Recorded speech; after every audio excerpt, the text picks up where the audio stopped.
有人说小齐，你养的三角梅夏天不开花，我养的夏天也不开花，是不是三角梅的花期就不在夏季？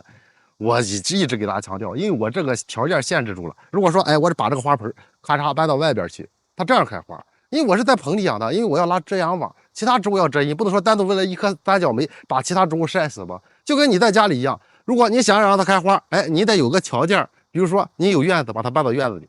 光照时间不少于6个小时，这是一个最关键，是开花必备的一个条件啊！如果说光照不足就不开花了，因为我拉遮阳网，所以光照不足它就不开花了。就像我这棵安格斯啊，虽然光照在4个小时左右，但是呢，它还在长花苞，但是花不会太多，能明白了吗？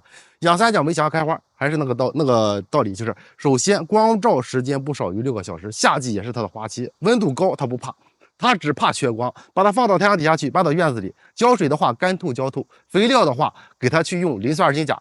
因为这个时候，您之前养的一直没有花苞，现在呢给它用磷酸二氢钾，然后呢它就会快速长花苞。但是有一个前提条件，如果枝条长得很长了，哎，你想要让它开花，先去给它强修剪，修剪完了再去用磷酸二氢钾。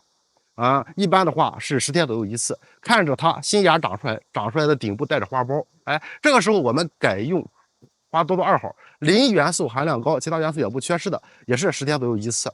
这样呢，它就会持续的长花苞、开花啊。然后呢，花能够开上1、2个月是没有问题的。夏天光照非常强，适合它开花。就像在南方，现在它们都是满树全是花。